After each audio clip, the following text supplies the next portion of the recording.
Bienvenue à tous, aujourd'hui dans une nouvelle émission de Live Talk Street Makers, toujours en bonne compagnie et aujourd'hui je suis très bien accompagné, mais avant toute chose, n'oubliez pas de vous abonner au podcast, de commenter, liker, partager aussi cet épisode. Et donc aujourd'hui je suis avec Flo. Comment tu vas, mec? Bah écoute, ça va très bien. Le temps est un petit peu changeant en Bretagne comme d'habitude, mais j'ai eu des petits rayons de soleil ce matin, donc je suis de bonne humeur, ça va. Ok, ouais, bah moi j'ai pris la route, il faisait un temps pourri, mais laisse tomber. Mais je suis parti de chez moi, il pleuvait pas, tu vois. C'est vrai, mais à chaque fois que je viens ici, il pleut. Mais je crois que vous avez un microclimat quand même ici, je crois. Au Morbihan, dans le Morbihan. Ouais, je crois, ouais. Peut-être. Moi, je suis Finistère Sud, donc je vais pas me porter là-dessus. C'est encore différent. Non, mais écoute, ça va. On a eu le temps de discuter un petit peu juste avant. Ouais. C'était bien cool. Comme je te disais, je suis pas dans ma meilleure forme parce que après 2-3 ans sans blessure, là, je commence à avoir des petites tensions dans le dos. Donc, directement, ça appuie un peu le moral. Donc, mais bon, ça fait partie du jeu. On sait ce qu'il y a à faire et voilà, ça va aller mieux.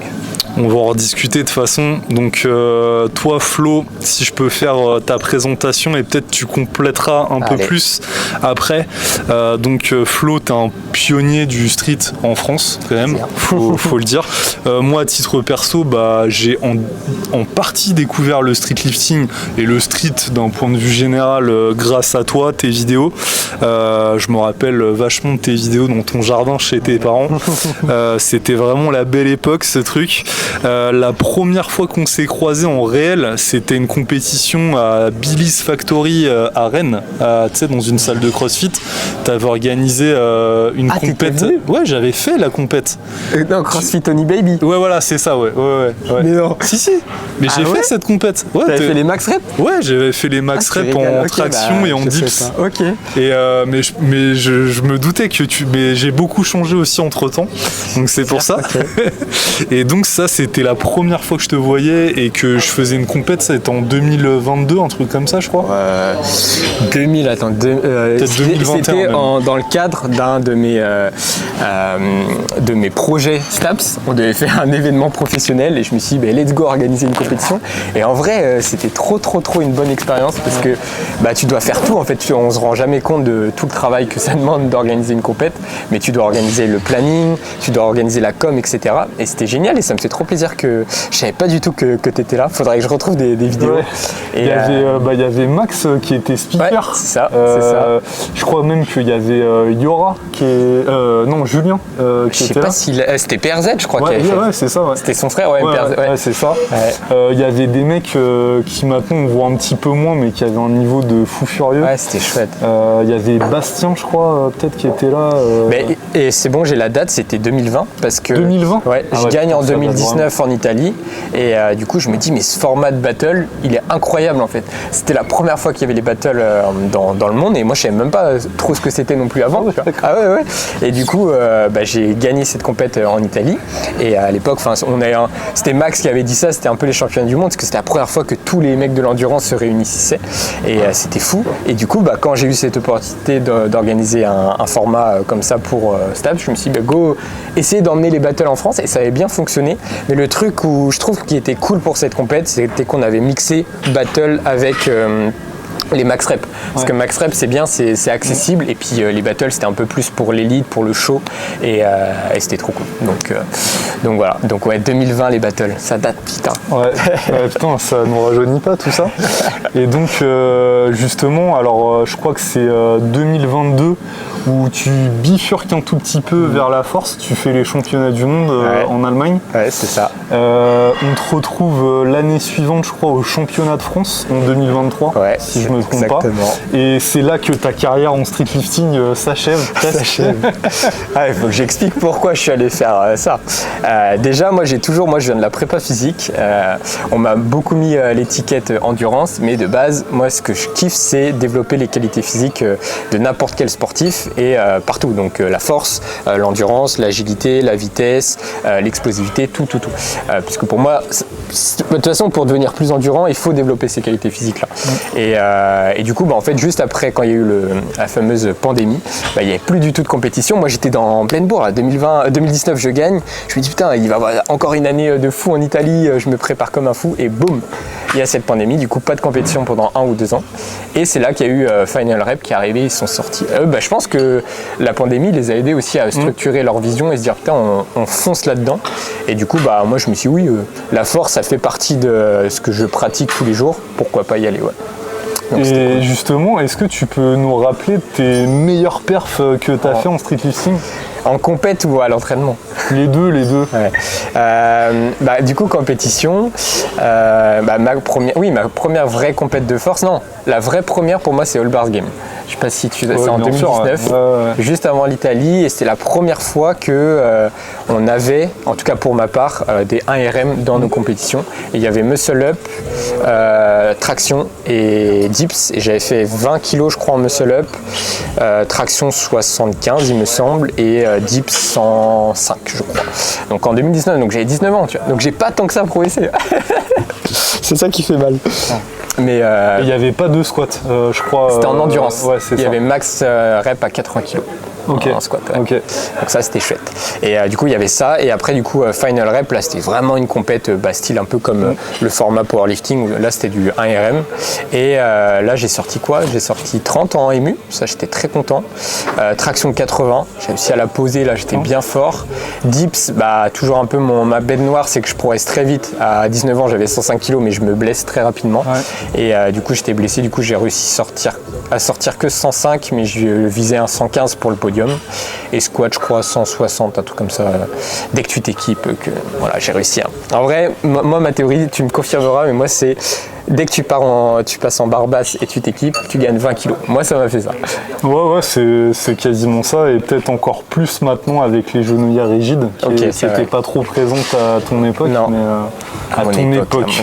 T'as vu, ça fait déjà l'ancien, tu vois. Ok, tu nous parlais justement avant ça de prépa physique. C'est quoi un petit peu ton parcours sportif depuis que t'es gamin? Sportif, du coup moi j'ai commencé par le foot tout petit. De toute façon en fait c'est juste, pour moi tout est une question d'environnement. Il n'y avait pas beaucoup de sports là où j'habite. Il n'y avait que le foot et le tennis. Du coup j'ai fait les deux. J'ai commencé par le foot. Je me suis vite un petit peu lassé parce que je voulais aller voir autre chose tout simplement.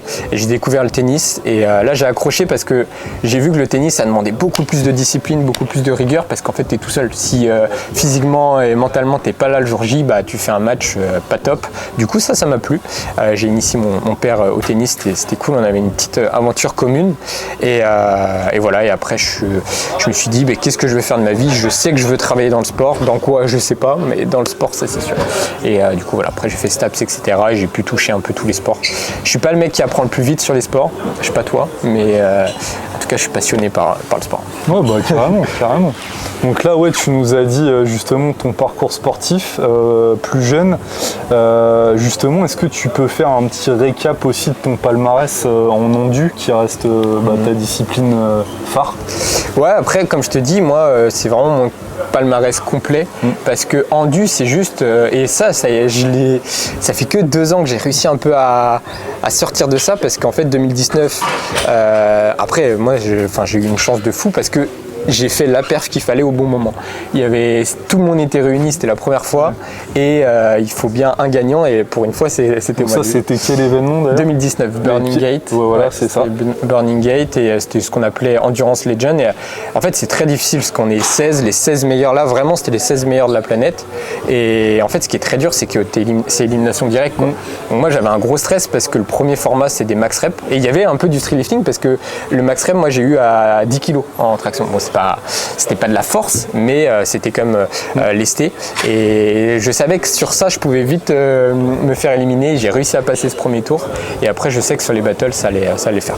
Donc voilà, mais en vrai mon palmarès ça commence quand? Pour moi ça commence All Bars Game. Dès que je rejoins la SWAT team, encore une, c'est on va en parler juste après. Ouais, quand tout ce qui est en environnement, ça m'a fait du bien, parce que je m'entraînais un peu tout seul, j'avais personne avec qui trop échanger. J'avais un petit c'était pas facile. Je me demandais des fois pourquoi tu fais ça, parce que je viens du tennis, donc un truc assez cadré et tout. Et je rejoins la SWAT juste avant les All Bars Games. Là, je fais 3e derrière Monsieur Achoura. C'était une bête de compétition, c'était incroyable. Il y avait Yacine premier. Et là, ça a déroulé. Là, j'ai fait 3e, donc j'ai pris confiance en moi. Et après, Italie premier. Donc un peu titre champion du monde en endu. Et après, du coup, plus trop de compètes. Hein. Oui, ouais. Là, ça s'est arrêté net, quoi, parce que pandémie. Donc là, t'es là, on te coupe dans ton élan, quoi. Donc ça fait mal. Et du coup, dès qu'il y avait des compètes, moi j'y allais à fond. Donc moi je voulais vraiment, mon but ultime, c'était quand il y a eu Final Rep, c'était de faire premier en force. Je me suis dit, si tu fais premier en endu et tu fais premier en force, là tu peux t'asseoir et j'aurais enfin un peu enlevé ce complexe Justement, de confiance. Aujourd'hui, en 2025, est-ce que tu penses que ça c'est toujours possible? Les deux? Est-ce que tu penses qu'un mec il peut être champion dans les deux disciplines? C'est une très bonne question. Je pense que non, le sport a trop explosé.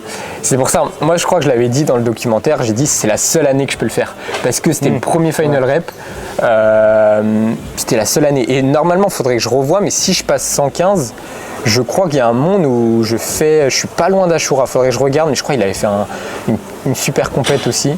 Mais peut-être ex-aequo, mais bon, de toute façon, je savais que... Ouais. Mais oui, c'était la seule année, c'est pour ça, c'était juste all-in là-dessus. Ok, ouais.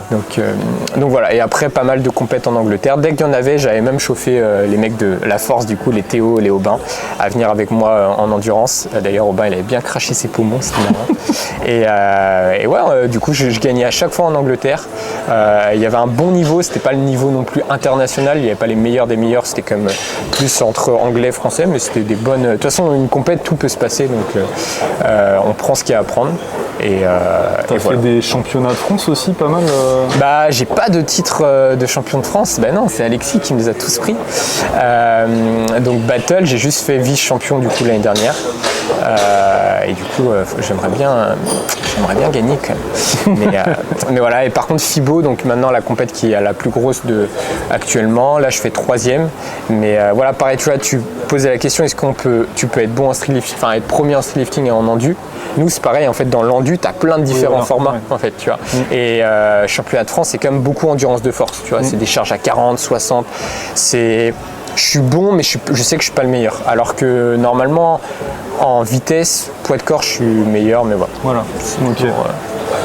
Voilà un petit peu tout ça. Justement, l'endurance, pour toi, qu'est-ce qu'elle t'a apporté sportivement dans la suite de ton parcours Juste sur l'aspect mental, sportif, mindset, enfin tout quoi. Mindset, pour moi, tu vois, je suis partisan à dire que la force c'est la qualité mère, c'est les fondations, mais j'ai envie de dire, il faut quand même avoir le mindset endurance, parce que tout ce que tu vas faire dans la vie, ça va être un marathon, ça va être quelque chose de long en fait. Ouais. Donc moi je te dirais, c'est ça que ça m'a apporté, c'est le fait de rien n'est jamais acquis. Même si tu as gagné une fois, ça veut rien dire en fait. C'est bien, tu as gagné une fois, tu as marqué l'histoire là, cette ligne-là, mais après il faut continuer. Ouais. Et toujours se remettre en question et ouais, toujours persévérer. Si je pense qu'il y a une qualité qui m'est propre, c'est juste ça, c'est persévérer, se remettre en question. Des fois, du coup, c'est difficile parce que, comme on en parlait juste avant, toi, tu peux perdre vite confiance en toi. Ouais. Mais du coup, c'est ce qui fait que je veux jamais lâcher. Mais ouais, je trouve que l'endurance m'a apporté beaucoup, beaucoup plus dans la vie de tous les jours que, je dirais, la force. Parce que la force, c'est... Comment toi, je vais te poser la question, tu vois. Qu'est-ce que t'apporte la force dans la vie de tous les jours? La force, la pratique de la force au sens large. Ouais. Pour moi, de la satisfaction à l'entraînement, valider des performances, un équilibre aussi sur ma vie en règle générale, et aussi un dépassement de soi, et le fait de pouvoir concrétiser ça aussi lors de compétitions, c'est top. Mais je dirais c'est un petit peu un équilibre en fait entre tout. C'est je pense qu'on dans toutes les pratiques sportives. Après la force en tant que telle, je trouve que finalement, quand tu dézoomes un peu, elle n'est pas forcément très différente d'une autre pratique sportive, tu vois. Oui, parce qu'au final, j'en parlais avec des powers, mon cousin, au final, ça devient presque de l'endurance derrière, parce que de la force, quand tu atteins un niveau élite, en fait, tu enchaînes énormément de séances et il faut être capable de revenir tout le temps s'entraîner, etc. Et ça devient de l'endurance aussi un peu mentale parce que c'est pas non plus le truc le plus fun. Ça c'est hyper intéressant ce que tu dis parce qu'en ce moment, il y a un truc que je répète souvent, c'est que dépasser un niveau, c'est plus le physique qui prime, c'est vraiment ce que tu as dans la tête et ton mindset. Et souvent ce qui fait la diff entre deux athlètes à un certain niveau, en vrai ça arrive assez vite, c'est ça. C'est ceux qui continuent et qui vont atteindre un haut niveau, c'est tout l'aspect psychologique pour moi qui rentre en ligne de compte. Tu vois. Parce que moi j'ai vu trop de mecs doués, très doués, mais en fait qui avaient un mental qui n'était pas adapté en tout cas pour ça et qui lâchaient en fait. Et toi d'ailleurs, moi j'ai une question à te poser, toi qui as fait les deux, pour toi c'est quoi le plus dur physiquement physiquement, mentalement, sur l'aspect global, c'est quoi que, sans parler de l'aspect plaisir, mais c'est quoi le plus dur? Justement, moi j'ai une idée, mais... J'allais aller avec la notion plaisir parce que je pense que je vais déjouer toutes les statistiques, mais je dirais la force parce que c'est pas le truc où je suis le plus à l'aise, où je suis le plus épanoui. En fait, pour moi, l'endu, j'adore me mettre dans le rouge, j'adore exprimer tout mon feu intérieur, donc c'est plutôt simple pour moi. Après, pour progresser, c'est encore un autre truc, parce qu'il faut réussir à canaliser cette flamme. Mais la force, en fait, comme c'est, par définition, moi, c'est pas mon truc de base, ça me demande plus d'efforts, de calme, de structure, de remise en question, de dézoomer et se dire, attends, c'est quelque chose de long terme et la force t'as pas les résultats directs. En fait, l'endurance, ce qui est facile, c'est que tu t'entraînes 3-4 semaines, tu peux déjà voir des résultats. La force, c'est un marathon, hein. Tu vois, et c'est pour ça, on va peut-être y venir, mais tout est lié en fait. Moi, c'est pour ça que j'ai jamais. Mon rôle, c'est un peu de relier toutes ces qualités physiques, parce que regarde, tu dis marathon alors qu'on parle de force. Ben oui, mais parce que tout est lié pour moi.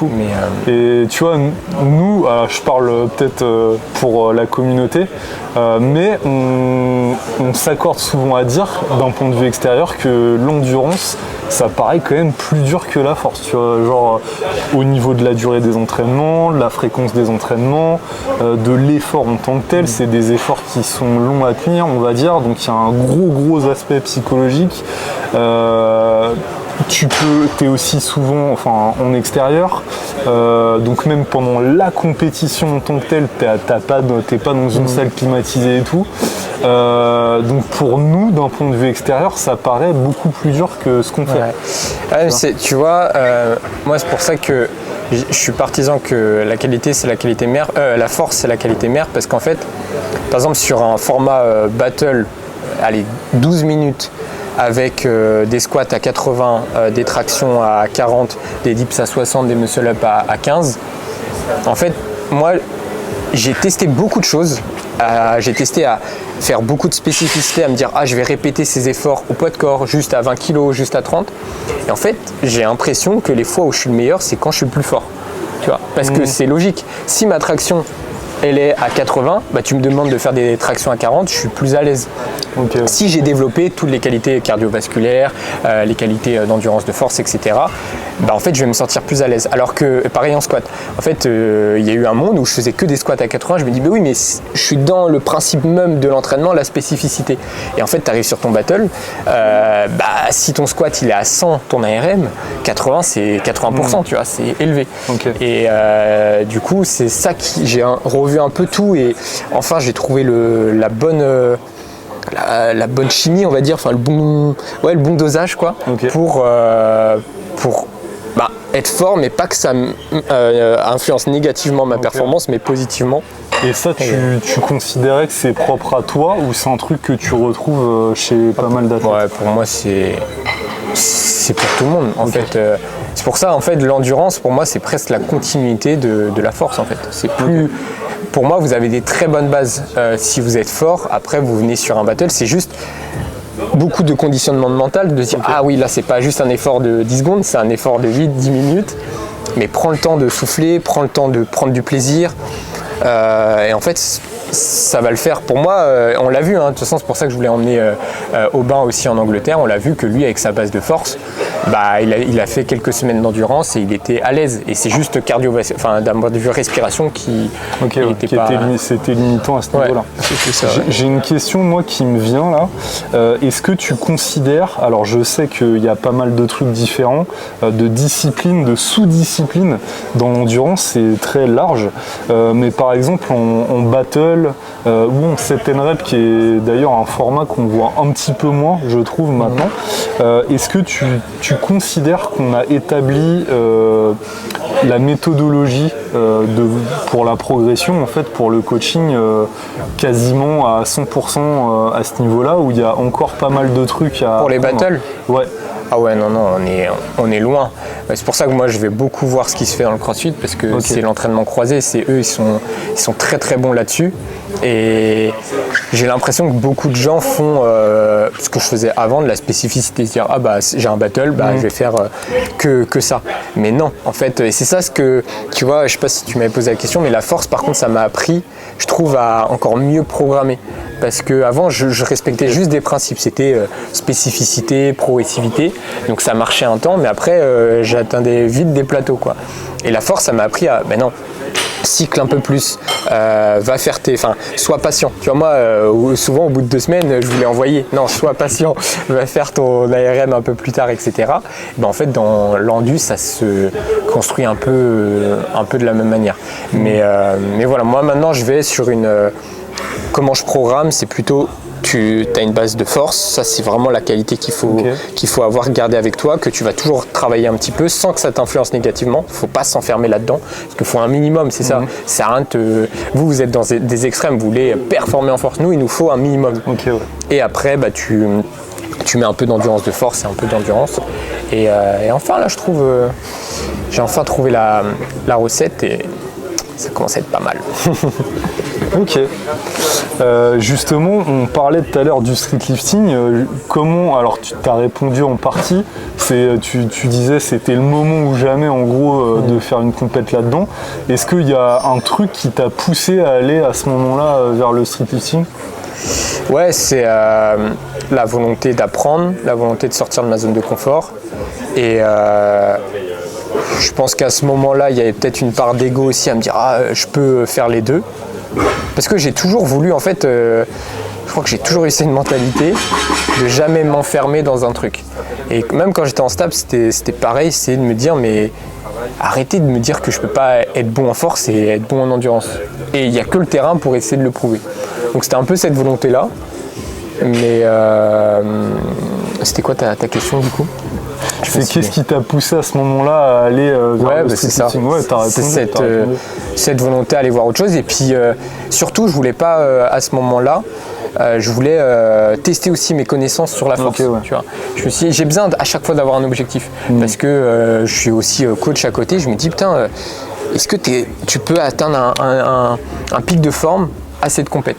Et c'est pour ça que j'étais content de valider 30-80, parce que je me disais, ouais, là, tu peux être content de toi et c'est bon, t'as pas besoin d'avoir syndrome de l'imposteur, tu l'as fait, tu vois. Donc c'était aussi pour être complet et puis avoir plus d'XP au global, quoi. Ouais. Et justement, les compètes que tu as faites, donc notamment les mondes et les France en street lifting, est-ce que tu les abordais d'un point de vue état d'esprit de la même manière que des compètes d'endu ? Non. Ah non, du tout. Ah ouais, non, c'était... je veux savoir, du coup. Comment j'appréhende ça ? Genre, t'étais un petit peu en mode, pas à la zob, mais genre pour le kiff. Ah non. C'est juste que c'est pas du tout le même mindset. Ok. C'est que endurance, comme je t'ai dit, c'est... surtout les battles. C'est pour ça, là, j'ai découvert un nouveau format avec le Mexique et j'ai l'impression, en fait, d'avoir toujours un petit coup d'avance. Tu vois, j'ai découvert les battles en 2019 et là, c'est en train de bien fonctionner. Là, le truc que j'ai découvert au Mexique, c'est pour moi le truc ultime. On pourra en parler juste. Mais du coup, pour répondre à ta question, non, c'est juste que pour l'endu, tu sais que c'est un battle et moi, en fait, je fonctionne. J'ai pas envie de perdre mon premier battle et de rentrer à la maison. Donc, j'y vais avec un peu de l'appréhension et me dire il faut que je rentre bien dans mon tournoi, tu vois, un peu comme au tennis. Alors que la force, normalement, enfin tu peux pas trop buller à part. C'est un petit peu préétabli avant la compétition. C'est ça. Donc je trouve que c'est plus rassurant et c'est des fois ce que je peux reprocher un peu à la force, c'est que tout est déjà un peu fait dès le début. Maintenant ça se discute parce que le niveau est tellement ouf que ça va jouer sur quelques kilos et là c'est intéressant à regarder. Mais donc en gros, si on pouvait même résumer, c'est plus stressant limite l'endu. Que la force en gros. En gros tu l'abordes avec plus d'appréhension. Ouais, parce que il y a plus de variables. C'est exactement, et c'est ce que tu disais tout à l'heure, moi la force ça m'aide parce que ça me permet de quantifier.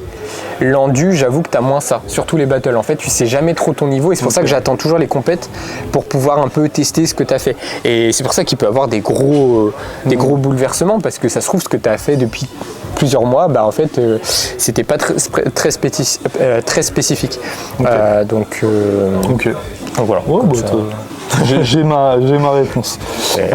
Pour toi, c'est quoi ton mouvement préféré par exemple en streetlifting? Ah, je croyais que tu allais me dire calisthenics, parce que là, même si ça m'a blessé, j'allais dire la traction à un bras. Là, mais... Ok, la one arm. Je commence à bien kiffer. Et en soi, c'est pour ça, moi je pars de ça, mais après ça peut devenir du streetlifting. Il y en a, on pense à un Dawei, il fait ça je crois à 40 kilos. Donc ça devient du streetlifting. Mais sinon que en streetlifting, oui, je dirais c'est le plus intéressant à travailler, mais le plus difficile aussi, quoi.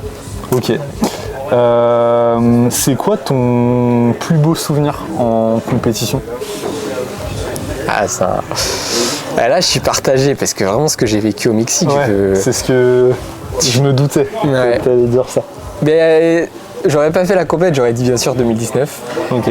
En fait, moi je suis vraiment sur quelque chose d'ensemble, c'est pas juste ma performance. Tu vois, Mexique, là j'ai fait. Voilà. Mexique, j'ai pas gagné, je fais 5e, mais comme j'ai dit, en tout cas c'est mon ressentiment, j'ai l'impression d'avoir gagné parce que je sens que c'est un peu un accomplissement, tu sens que tu as progressé. 2019, c'était un peu, tout était aligné, et c'était... Moi je savais au fond que je pouvais faire quelque chose, mais voilà. Et c'est plus, le souvenir que je ressors de 2019, c'est plus un peu... Le mec qui sort un peu de nulle part et c'est la première fois que je monte sur la première marche du podium, donc oui c'est un souvenir qui restera toujours comme gravé. Mais Mexique c'était une aventure et c'était incroyable, donc là à chaud je dirais Mexique, mais peut-être dans 5 ans je dirais quand même. C'est quoi ton pire souvenir maintenant? Ah ouais, tu me mets mal. Mon pire en compète? Ouais. Pire souvenir. Waouh, attends. T'as que des bons souvenirs, ça veut dire? Non. Mais en vrai, il me prend de court. En vrai, je dirais que la fois où je me conditionne pour Final Rep à me dire je peux faire un podium et que je me blesse 3 semaines avant au dips, je crois que c'est un peu un truc qui fait. Ouais.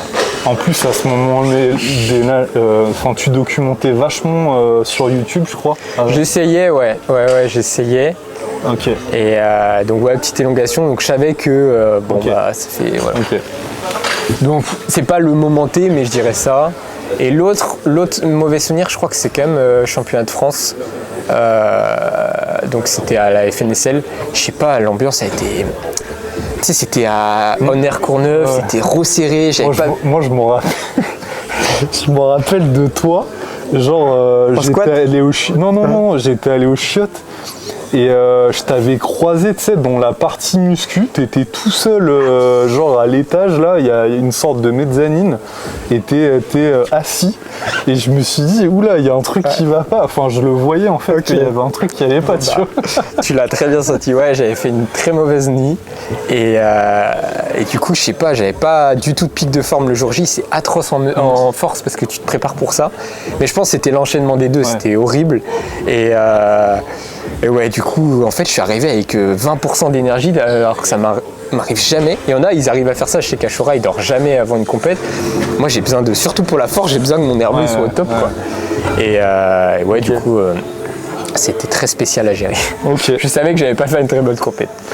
On a fait là vraiment un tour d'horizon assez complet donc, de ton parcours. Maintenant on va faire une petite aparté sur la SWAT. Ouais. Donc tu fais partie de la SWAT pendant plusieurs années. Qu'est-ce que ça représentait pour toi? Tu nous l'as dit un petit peu, tu faisais partie d'un groupe et tout, mais est-ce qu'il y a d'autres choses aussi qui viennent avec ça? C'est la structure un peu plus professionnelle. Ouais. C'était la première fois où enfin on se dit en fait ça donne une confiance dans tes entraînements et surtout dans ta vision, parce que ça faisait déjà peut-être 3 ans que je m'entraînais un peu. Je me dis ça peut peut-être devenir un sport. Ça fait longtemps quoi. Tu dis peut-être. Et en fait quand tu as une structure qui t'accompagne comme ça, tu dis oui, il y en a, je suis pas le seul. Et en plus c'est à Paris, donc il y a quelque chose. Donc ouais, ça m'a donné énormément confiance et une bonne relation aussi avec Max. Après moi, pourquoi je suis rentré, c'était surtout Nico, parce que je trouve qu'un point de vue coach, il était trop bon en termes de... Il avait toujours les bonnes paroles et tu vois, je pense que tu le vois, moi je pars un peu, j'ai une énergie qui part un peu dans tous les sens, il me faut juste une structure, me canaliser et il faut me donner confiance. Si on me donne confiance, je peux tout péter. Et Nico, je sais pas, la première fois que je l'avais vu, il avait les bons mots d'un coach. Tu vois. Et j'étais là, waouh, ça me fait du bien. Et après Max, une très bonne aventure aussi sur le côté développer ce sport en fait, parce que on avait un peu la même vision là-dessus, on l'a toujours. Et voilà, une super aventure et le début de un gros truc et enfin quelque chose d'un peu plus professionnel quoi. Justement, à cette époque-là, toi, c'est quoi les athlètes qui t'inspirent le plus, que ce soit plutôt en streetlifting ou en endu, c'est quoi peu importe, c'est quoi les athlètes qui t'inspirent? Est-ce que déjà t'en as qui t'inspirent? En fait, moi, je vais surtout voir dans les autres sports. Ah, voilà. Ouais. Voilà. Parce que je viens du sport de base. Ça, c'est juste c'était mon petit truc, parce que j'ai trop kiffé faire mes premiers émus et tout, mais en vrai, il n'y avait rien encore qui était construit. Donc moi ce qui m'inspirait, c'était il y avait un Jimmy Gressier, tu vois, en course. Moi toujours maintenant, là, il est en train d'exploser. Je sais pas. En fait, ça m'inspire de me dire comment il arrive à garder ce niveau de performance sur le long terme, parce que tu vois, moi là je reviens du Mexique, je suis cassé de partout, je n'arrive pas.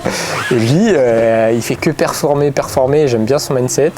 Il y avait Vincent Louis aussi à l'époque en triathlon, j'aimais. En fait, c'était surtout les reportages que je voyais quoi. Okay. Raphaël Nadal, ça bien sûr, ça c'est une légende. Et voilà, du coup je me dis moi j'aimerais bien faire un peu ce genre de truc, mais à mon échelle quoi. Okay. Et après dans le sport, il y a eu Ashura bien sûr. Et toujours, je comprends toujours pas comment il est capable de faire tout ça. Charlie PN sur le côté, c'était le premier à faire du contenu sur YouTube. Donc, en fait, je pense que la passion, ça s'entretient. Tu vois, c'est pas juste tu vas t'entraîner, c'est un écosystème. Et du coup, quand tu rentres de ton entraînement et que tu regardes des petites vidéos de Charlie, t'es là, waouh, t'es dans le truc quoi. Donc voilà. Et après, bien sûr, il y avait du Baki. Tu vois, de cette capacité en étant hyper lourd à bouger comme ça. Il y aurait d'autres. Non, je pense qu'on est pas mal. Et après, j'ai découvert les autres au bain et tout derrière. Donc voilà. Ok. Et t'es toujours de toute façon en contact avec quasiment tous quoi. J'ai perdu un peu le lien au début quand je suis parti m'expatrier à Bali. Juste après justement la FNSL. Et en vrai, c'était vraiment une volonté de me dire toujours j'ai l'impression que c'est comme ça que j'ai grandi, c'est aller chercher un peu l'inconfort. Et je me dis, il y a quoi de plus inconfortable que l'étranger, tu parles pas anglais, t'es jamais parti de l'Europe, viens, va à Bali, va voir ce qui se passe en fait, va voir comment eux ils s'entraînent et tout, et j'ai découvert plein de trucs hyper intéressants. Je sais que Max à l'époque il y était allé aussi et il m'avait dit que les salles c'était fou. Et voilà, et depuis j'ai quand même pas mal voyagé. Là je reviens Mexique, Colombie, Miami, et à chaque fois je ressors avec une nouvelle vision.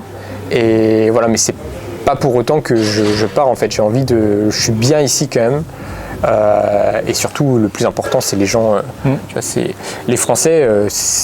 je les kiffe trop et surtout à l'étranger, ça m'a appris à encore plus les kiffer en fait. Ok. Parce que j'avais encore plus de connexions, encore plus fortes avec les gens les Français que je rencontrais à l'étranger. Donc voilà, je suis juste parti pour ça, mais c'était pas pour aller faire ma vie et me dire je vous abandonne ou quoi. Je trouve qu'on est bien là, on est pas mal. Même s'il y a des trucs à retravailler. On essaye. Ok, on passe maintenant à la deuxième grande partie sur l'entrepreneuriat. Là, on a vraiment parlé du sport. Donc là, peut-être on va perdre des gens là, arriver à ce stade de la vidéo. J'espère pas rester jusqu'au bout. C'est ça, il y a plein de trucs intéressants. Ouais. Est-ce que, moi j'ai une question qui m'est venue là sur le trajet, c'est est-ce que à 15-20 ans, tu avais déjà comme projet d'être entrepreneur? Non. C'était quoi à 15 ans, si tu te rappelles, dans ces âges-là, comment tu te voyais? Genre avec un taf, salarié, je sais pas, à côté de chez toi ou quoi? Je vais te donner mon expérience. Donc moi, breton, donc Finistère Sud, donc ce qu'on connaît, en tout cas ce que mes parents connaissent, oui, c'est toujours le même taf depuis beaucoup d'années, une vie assez routinière, mais j'ai toujours eu énormément de respect pour ça parce que ils sont hyper fidèles en fait, tu vois, à ça, et je trouve ça très très fort, alors que notre génération, et même moi le premier, on a beaucoup d'opportunités et du coup on n'arrive pas à se concentrer longtemps sur un truc. C'est ça, tu vois. Dur. Et ouais, j'essaye moi de travailler là-dessus parce qu'à un moment ça c'est pas normal. Et faire confiance à un truc. Donc voilà, j'avais ce modèle-là, mais mes parents ils m'ont toujours dit fais ce que t'aimes avant, sinon tu vas le regretter, mais fais des études surtout. Et le meilleur exemple que je peux te donner pour ça, c'est quand l'été ils m'ont dit mets-toi en agence d'intérim et va bosser à l'usine pour voir ce que c'est le vrai travail, comme ils appellent ça. Et là ça m'a foutu claque sur claque. Je suis allé à Bigard, j'ai fait 2 mois je crois, j'ai compris en fait, et c'est là que j'ai lancé ma chaîne YouTube, parce que je faisais rien, je bossais là, et du coup j'avais plein d'idées, et j'étais là, putain mais je pourrais grave faire ça, tac, et après tellement que ce truc là j'en voulais pas, ça m'a donné la motivation pour aller sur un truc qui me plaisait un peu plus, mais je savais pas trop où j'allais, si ce n'est que dans le sport il n'y a pas 40 000 débouchés en fait, tu vois, donc je sais pas s'il y a des jeunes qui nous écoutent, mais moi je suis allé en STAPS, à part faire prof de sport qui est le truc classique, mais il y avait une partie de moi, peut-être je le regretterais, mais je trouvais que j'étais pas hyper aligné, mais c'est vrai qu'avec du recul c'est quand même une vie, même si le concours est hyper dur et tout, une fois que tu l'as passé, tu peux construire des trucs intéressants derrière. Mais voilà, je pensais pas aller là-dedans, et plus dans la prépa physique. C'est ça qui me chauffait plus, et en fait il n'y a pas 40 000 débouchés, et vu que je suis pas non plus le meilleur au tennis ou quoi, à part faire prépa physique, j'aurais pu faire prépa physique tennis, mais j'ai pas eu toutes les opportunités au bon moment, le bon réseau, et du coup je voulais avancer, du coup je fais mon truc de mon côté. Et non, j'avais pas du tout le truc, à l'époque en vrai il n'y avait pas autant de vidéos business entrepreneuriat que maintenant, tu vois. Ok, ouais, donc juste une grande partie de ta motivation, ça émanait du fait que tu t'es confronté à des tafs assez rudes, donc à l'usine, et tu t'étais dit non, moi je me vois pas, vois pas faire ça des années, quoi. C'est pas possible. Non. Ok. Et voilà, donc autant essayer de faire un truc que t'aimes. Voilà, moi je me rappelle pourquoi j'ai lancé ma chaîne YouTube. C'était, moi je l'ai dit plein de fois, mais en gros je voyais des vidéos d'Eric Flag et Elio, et je me dis, il devient quoi Elio d'ailleurs? Il a toujours son reboot. Il a son reboot camp, puis il est sur le Bitcoin là, apparemment. Ok. Donc il est suisse lui, c'est ça? C'est ça, ouais. Mais il vit à Barcelone, je crois. Et ouais, je voyais ces deux gars. En fait, ils faisaient des vues sur le sport que je pratiquais tous les jours. Je me dis, mais c'est quoi ça? Et je connaissais pas, et je les avais jamais vus. Charlie, c'est un peu pareil. Charlie, il venait pas trop aux compètes ni rien. Je l'ai rencontré plus tard. Mais ces deux gars-là, je sais pas, ils étaient pas dans mon milieu, mais peut-être parce qu'ils sont suisses aussi. Et du coup, je les ai vus je les ai vus arriver sur YouTube. Je me suis dit, putain, mais c'est incroyable. Mais en même temps, j'étais un peu critique. Je me dis, ouais, mais est-ce que moi je mets toujours un point d'honneur sur un coach, il doit pratiquer ce qu'il enseigne, il doit avoir un certain niveau, même si maintenant avant j'avais vraiment un niveau d'exigence de fou, tu vois. Avant j'étais vraiment trop extrême à me dire non mais si t'as pas 20 muscle-up, donne pas un conseil sur le muscle-up, en fait ferme ta gueule. Mais vraiment là je commence à me calmer un peu, mais bon voilà. Et du coup en fait ça m'a motivé à me dire mais vas-y, est-ce que tu penses que... Je regardais la vidéo d'Eric Flack sur le muscle-up, je me dis mais est-ce que tu penses que tu peux apporter un petit truc en plus? Oui. J'ai écrit mon premier script de ma vie et j'ai mis peut-être un petit mois quand même à me dire vas-y fais ta première vidéo. C'est ça qui a enclenché et puis je me dis c'était juste pour promouvoir aussi après les services que je pouvais proposer derrière quoi. Donc Ok. J'avais une seconde question, c'est est-ce que tu as eu un déclic vraiment à ce moment-là ou une rencontre, tu l'as aussi un petit peu dit, tu avais un environnement qui a fait que tout a basculé à un moment donné, même un petit peu plus tard, parce que là on a l'historique où en mode tu mets ta chaîne YouTube en route, j'ai l'impression que c'est un petit peu un moment clé, on va dire, dans ton parcours. Est-ce qu'il y a un autre moment comme ça assez important peut-être qui a suivi? Du coup chaîne YouTube, j'ai dû faire ça pendant 1 an ou 2, mais en fait tu vois là maintenant le conseil que je donne à des gens qui veulent se lancer, je leur dis faut être régulier. Ouais. Et je sais pas pourquoi, j'ai l'impression que j'ai un peu perdu ça, mais quand j'ai lancé YouTube, j'ai dit Flo, tu lances, maintenant tu fais une vidéo par semaine, il n'y a pas d'autre solution. Et j'ai réussi à le faire, et du coup en fait même quand j'avais pas d'idée, ça me forçait de me dire oui mais Flo, là tu t'es dit une vidéo semaine, donc au pire c'est une vidéo d'entraînement quoi. Donc voilà, j'ai fait ça progressivement et à la fin, je mettais juste en description que je proposais des services de coaching pour ceux qui voulaient se développer dans la calisthénie. Et vite, en fait, j'ai atteint un plafond où j'avais envie de propager encore plus cette connaissance et la connaissance de la calisthénie. Et je me sentais limité dans le coaching one-to-one. Alors que j'adorais ça, mais je me sentais un peu limité. Et du coup, ça a été la transition la plus difficile, c'est de me dire attends, là tu vas dire à tous tes coachés tu calmes, en fait on arrête à partir de ce mois-ci pour... Ça a dû être dur d'ailleurs comme décision ça, parce que c'est générateur de stress un peu. Générateur de stress, mais la chance que j'avais c'était que j'étais chez mes parents, donc en fait j'avais rien à perdre en fait. Ok, d'accord. Et tu vois, j'ai maintenant, comme tu le dis, maintenant avec plus de responsabilités et tout, j'ai plus de mal à le faire. Mais avant je me dis au pire, tu sens que ça, tu vas pas, encore une fois, tu vas pas le faire toute ta vie. Ok.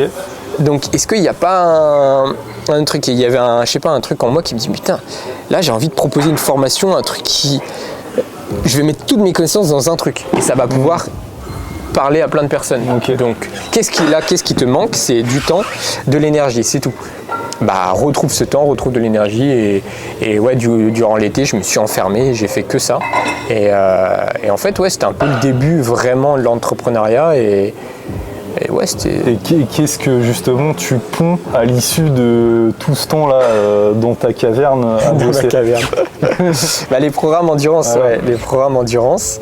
Et ouais, j'ai réussi. En fait, tout le monde disait, putain, mais c'est compliqué sur une formation, un programme, tu peux pas individualiser le truc. Et du coup, pendant longtemps, j'étais devant ma feuille, je me dis, comment je peux individualiser? Et à un moment, je me suis dit, mais attends, s'il y a des prérequis, en fait, déjà, c'est sûr que c'est pas le truc le plus individuel, mais ça donne déjà une bonne base. Et à partir de là, j'ai construit tout. Je fais le débutant il a ce niveau-là, le intermédiaire il a ce niveau-là, ce confirmé il a ce niveau-là. Et j'ai réussi à construire autour de ça. Donc pour la force, c'est un peu différent. C'est plus avec des pourcentages que j'ai réussi à faire. Mais ouais, ça demande du temps au début, je trouve. Est-ce que à ce moment-là, c'est le moment où tu bosses le plus dans ta vie là? Ouais, j'aimerais retrouver cette énergie, tu vois. Parce que tu sais que moi, d'un point de vue extérieur, c'est mon impression. C'est genre, je dis pas que là, tu bosses plus, loin de là, mais j'ai l'impression que là, pendant cette période, t'étais un moine en fait. Ouais. Genre, tu vois. Ça a été, oui, de toute façon, pendant ces 2 années-là, c'est pour ça. Mais je pense qu'on est beaucoup à avoir vécu ça. C'est juste que je sais pas, j'ai l'impression que j'avais pas d'autre solution. Ouais, voilà. Et je sentais que j'avais un truc à proposer Et je me suis dit, ça prendra l'énergie, le temps qu'il faudra, et je vais le faire. Et en fait, peut-être qu'avec du recul, c'est juste que j'avais juste pas de structure. Alors que maintenant, avec la structure, j'aurais fait, mais en fait, c'est beaucoup plus simple. C'est juste que là, j'étais là en se disant, putain, mais comment on tourne une vidéo? Il n'y avait même pas les micros comme ça, là, à l'époque. Tu sais, j'avais... Des micros avec un fil, là. J'avais acheté une rallonge, j'avais dû acheter une rallonge sur Amazon. Du coup, j'étais comme ça, et quand j'allais faire je filmais les exercices à Quimperlé au parc, et je voulais qu'il n'y ait personne au parc. Du coup, je venais à 6h du matin, et quand je faisais des muscle-up, t'avais le trépied qui se basculait un peu, tu vois. Oui. Et ouais, j'aimais trop ce truc-là. Et ouais, je bossais beaucoup, c'est juste parce que j'avais pas encore la méthodologie et tout, et je voulais que ça sorte. Et parce que je fonctionne beaucoup à la deadline, donc ouais, ça a été. C'est pour ça qu'après je voulais partir aussi à l'étranger et tout pour trouver des gens un peu qui ont eu le même parcours de vie, parce que après tu te retrouves un peu solo. De ouf, surtout en Finistère Sud, il ne doit pas y en avoir beaucoup. Donc là, en fait, tu nous as fait le parcours là jusqu'à les programmes, Flo Marek, et donc là, tu pars à Bali. Ouais. Qu'est-ce qui se passe à Bali? Quelles rencontres tu fais? Moi, j'ai le gros souvenir du truc Bali Time Chamber. Ouais. Est-ce que tu peux nous en dire? Qu'est-ce que tu as comme image de Bali Time Chamber? Toi, comment tu le voyais d'un point de vue? Moi, j'ai même, à ce moment-là, j'avais pas les ressources, mais j'aurais aimé y aller justement parce que je trouvais le concept incroyable. Tu vois, vraiment tout tourné autour de la performance. Ouais. On te faisait la bouffe. T'avais plein de trucs mis en place pour la récup, le cadre de vie était incroyable, et les gens aussi que tu pouvais potentiellement rencontrer là-bas, intéressant. Donc je trouve que c'est un concept hyper novateur, je trouve. Ouais, c'est très très fort, et toujours maintenant c'est incroyable. Et moi c'est ça que je suis allé chercher un peu à l'étranger, c'est de me dire putain, je sens que je fonctionne à l'environnement, je sens que je fonctionne avec l'énergie des gens, j'ai besoin de rencontrer des personnes qui un peu ont les mêmes problématiques, etc., mais aussi qui kiffent l'entraînement. Et de base ça n'existait pas encore quand je suis parti à Bali, et du coup je suis allé avec mon petit scout là dans le nord de Bali, et ça c'était pas encore c'était pas la Time Chamber, c'était juste un truc classique, et du coup après je suis reparti dans l'espace classique, on appelle ça Canggu pour ceux qui iront à Bali dans quelques années. Il en a parlé dans un podcast. Et après Nico, donc le fondateur de Bali Time Chamber, il m'a renvoyé un message, il m'a dit c'est bon, j'ai trouvé le concept, là on va faire un truc Dragon Ball.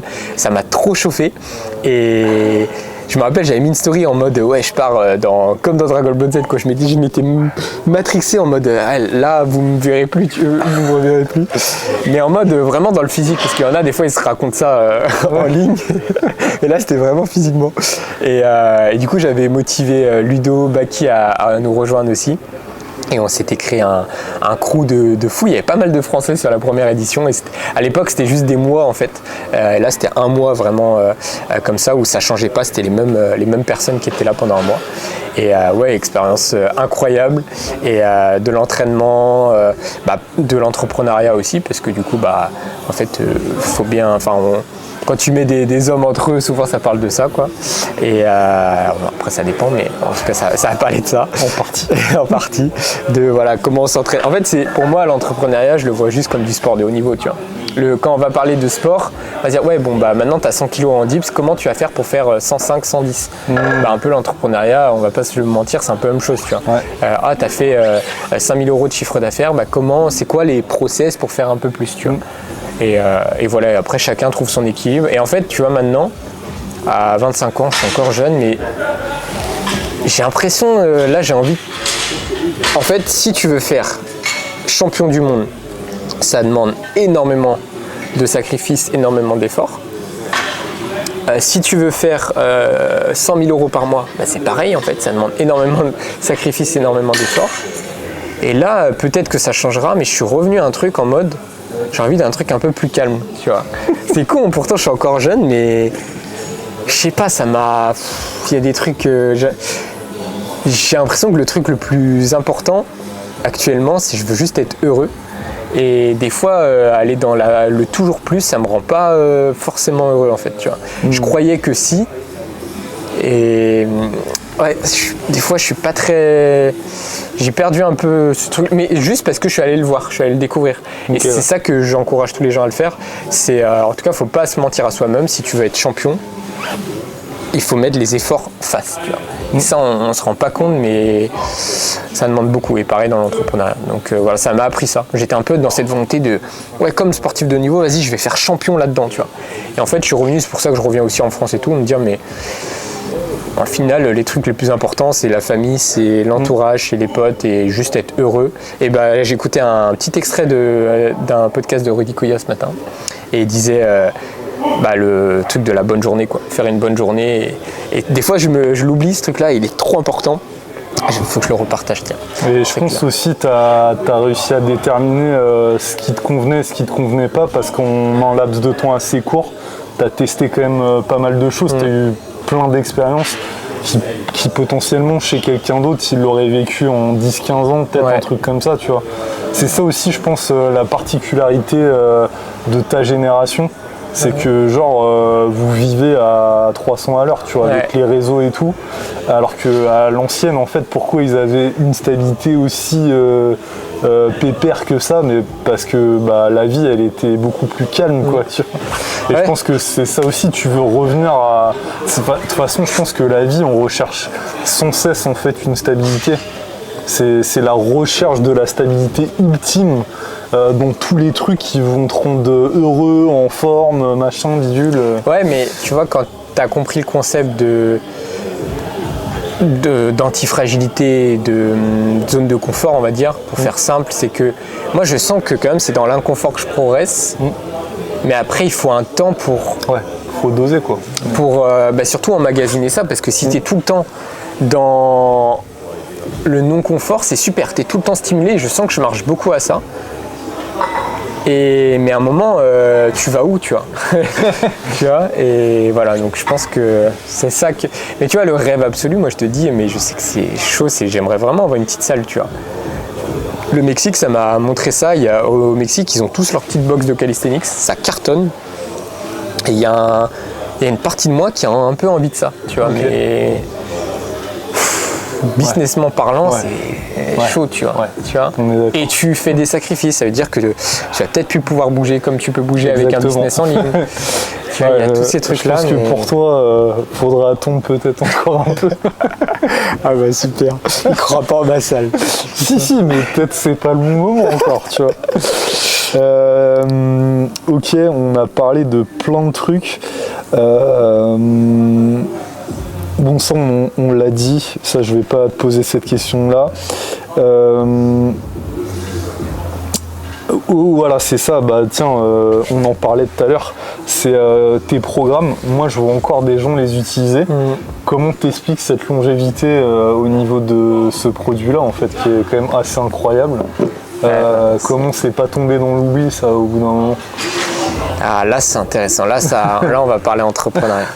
Non mais tu vois, c'est ce dont on parlait tout à l'heure, c'est parce que j'ai pris mon temps pour les faire. Et je savais, tu vois, quand je les faisais, j'avais un truc en moi où je me dis que ça, putain, le truc, je l'ai jamais vu nulle part, ça va fonctionner. Et moi je fonctionne beaucoup à ça, où il me faut me laisser 2-3 mois, comme les vidéos YouTube. Tu vois, les vidéos YouTube, je peux passer 2 semaines dans ma cave, mais je sais que il me faut le temps que je raconte mon histoire et je vais produire quelque chose de bien. Et si on me laisse pas le temps, je suis pas bon dans... De toute façon, putain, mais oui, je recapte des trucs. Ça, on en parlait avec Nico, parce qu'on avait un podcast à l'époque. Et c'est vrai que lui, il est beaucoup dans l'adaptation. Et moi, je suis beaucoup mieux dans le truc posé et prendre mon temps. Ok. Prévoir les choses, anticiper, voilà. Okay. Mais pourquoi ça fonctionne? Voilà, parce que les gens, ils ont des résultats. Et en fait, j'ai respecté des choses simples maintenant qu'en final, je savais pas. C'est que j'ai créé une audience sur YouTube et sur Instagram. Je voulais rien vendre du tout, c'était que de la passion. Vraiment, c'était que ça. Donc en fait, je donnais sans attendre au retour. Ah mec, cette phrase-là, alors c'est Rudy qui la disait beaucoup à l'époque, c'est que pour recevoir, faut donner. Et je trouve que nous, dans tous les trucs, mais dans notre domaine, je crois que c'est encore plus valable. Et moi en tout cas, je fais une aparté aussi là-dessus. Moi, l'image que j'ai de toi, c'est justement un mec qui est toujours d'ailleurs passionné et qui est un charbonneur. Et il y avait ce truc, et je pense que les gens, en fait, ils sont pas dupes. Et enfin, ça serait complètement con de penser qu'ils sont bêtes et ils comprennent pas les subtilités des choses. Mais en fait, on voyait que tu étais là, déjà parce que tu étais passionné. Et je trouve que c'est un truc qui se perd maintenant. Je sais pas si tu le constates, même dans notre niche street, que les gens maintenant sont plus motivés par les résultats que par le chemin. En fait, le raisonnement, c'est plus donc alors combien je vais gagner là si je fais ça, alors que en fait toi finalement t'étais pas vraiment dans le calcul à ce niveau là, t'étais plus dans le mode voilà, je veux donner de la valeur, je veux aider des gens, je veux marquer aussi un petit peu mon temps, l'histoire, le sport à mon niveau. Et je pense que les gens, en fait, genre, ils le captent, ces trucs-là. Ouais, et en fait, tu as le retour, je trouve, sur tout ce que tu as donné, en fait. C'est un très bon point et ça fait le lien avec un truc fondamental. Et comme on a dit tout à l'heure, en fait, pourquoi je suis pas resté dans la force? Parce que c'est pas le truc qui me passionne de base. Donc je vais pas me dire oh ouais, je vois qu'il y a un business à faire là-dedans, non, en fait ça me passionne pas. Donc je préfère aller vers un truc qui m'anime beaucoup plus, parce que je sais que, en fait, ça c'est aussi une phrase très importante, c'est tout le monde cherche la productivité, mais pour moi la productivité l'est quand tu t'aimes ce que tu fais, en fait. Si tu aimes ce que tu fais, tu vas être automatiquement productif. Donc voilà, ouais, du coup, pour essayer de faire une masterclass un peu entrepreneuriale, mais voilà, j'ai construit mon audience. Ouais. En leur apportant de la valeur. Ensuite, j'ai commencé à trouver qu'est-ce qui posait problème à mon audience via en fait du coaching. Mon coaching, c'était un peu mes bêta-testeurs sans le savoir, en fait. C'est juste que ils venaient, c'était tout nouveau pour moi, donc j'ai jamais été formé au début à ça, en fait. J'étais toujours en STAPS et ils venaient avec leurs problèmes. Moi, j'ai un concours de pompier, j'ai un concours de policier, je suis militaire, je veux juste augmenter mon nombre de répétitions. Et en fait, c'était ce que je faisais pendant 3-4 ans. Donc je me dis, j'ai la recette en fait pour t'aider, mais tant que tu l'as pas tester, tu sais pas, tu vois. Donc voilà, donc deuxième axe, c'est tester. Donc ça peut être pour vous, vous faites des sondages sur Instagram, sur YouTube. Vous pouvez même faire des fois un coaching un peu avec un ami ou quoi, pour tester des choses, un peu avec un cobaye. J'ai vu que ça fonctionnait. Donc au bout de 1 an, 2 ans, je me suis dit, mais attends, mais Flo, là t'as un truc de fou. En fait, pourquoi cette méthodologie, tu la transmets pas au lieu de la propager à une personne? Faire du one-one, tu regroupes pas tout ça dans une boîte et pouf, tu communiques tout ça. Et du coup, voilà, en fait, j'ai créé un peu l'attente. Ce que j'ai eu du mal à faire, c'est ce qu'il faut faire, c'est un peu créer la hype. Tu vas dire, tu es sur un truc et tout, comme ça les gens ils attendent. Et après, quand tu le sors, les gens ils sont déjà prêts. Tu peux même récolter des adresses mail et tout. À l'époque, je faisais pas ça, je n'y connaissais pas. et après, tu le propages. Et surtout, ce qu'il faut pas oublier, c'est après d'en parler tout le temps. Et donc sur les réseaux, sur YouTube, sur Instagram, t'en parles. Faut même te saouler toi-même, tu vois, vraiment. Et surtout, ce qu'il faut pas oublier, et moi je pense que pour répondre du coup à ta question, désolé, c'est un peu long, mais pour que ça perdure dans le temps, moi c'est les témoignages. Et la chance que j'ai eue, c'est que c'est pas moi qui allais voir les gens pour faire des témoignages, c'est les gens qui m'envoient des messages. J'en ai reçu un là ce matin. Le mec, il a passé un muscle up avec le programme Endurance Débutant que j'ai sorti il y a 4 ans. C'est incroyable. Et en fait, c'est de la pub gratuite. Je suis là, super. Et moi, c'est un cercle vertueux. Tout est bien, hop, on peut passer à autre chose. Et voilà. Donc, pour tous ceux qui veulent proposer des choses, je trouve qu'il y a tous les actes. Voilà. Et on va finir par justement l'apogée un petit peu de Flo Marek via le projet Trinity. Ouais. Est-ce que tu peux nous en dire un peu plus?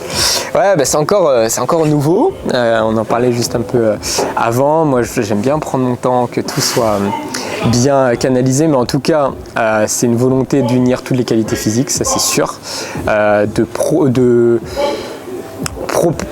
Propager un peu, enfin pas propager, mais si propager ma vision du calisthenics. Et il y avait même, je l'ai pas fait encore et je suis en train de voir, je voulais même faire une vidéo YouTube genre j'arrête le calisthenics, je fais un nouveau sport, le Trinity, tu vois. Mais je pense que les gens sont pas trop prêts, tu vois. Je pense que je vais me prendre un peu... Ah, franchement, ça a testé, hein. Ouais, voilà. Mais oui, mais en fait, le Trinity, c'est ce que j'ai fait au Mexique. Ouais, bah oui, c'est la force, de l'endurance, de la technique, de la course à pied. Et là, du coup, je me suis dit, merde, ils ont 3 ans d'avancée. Donc peut-être un nouveau sport, là. Bah, en tout cas, j'aimerais essayer de proposer un truc. Parce que les battles, c'est hyper intéressant, mais il manque un peu ce petit truc. Est-ce que justement, il n'y aurait pas des compétitions qui se préparent, là, non? Pour Trinity? Ouais. Ah, c'est un boulot monstre. Hein. C'est un boulot monstre. Je te mets dans la sauce, là. C'est un boulot monstre. Ils vont vouloir que tu fasses des compètes. Je sais, mais est-ce qu'il faut que vous me disiez dans les commentaires si vous êtes chaud. Si vous êtes chaud. Non, mais ouais, ça demande. Mais ce que je me dis, dans un premier temps, ça peut être un petit laboratoire, tester des choses. Là, j'ai sorti une programmation pour voir un petit peu. J'en parle pas trop, mais c'est juste pour voir un peu comment ça se passe.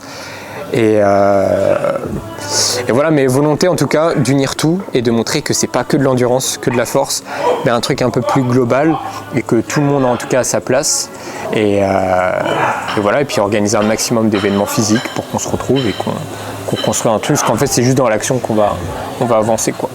Ok. Donc voilà un petit peu. Donc Trinity, c'est 3 quoi. Force, endurance, technique. Mais je parle pas de trop de technique, parce que ça peut faire peur. Pour toi, technique, c'est quoi dans le calisthenics? Bah, pour moi, c'est transposable à la force. Parce que là, tu me pièges dans ta question. Là.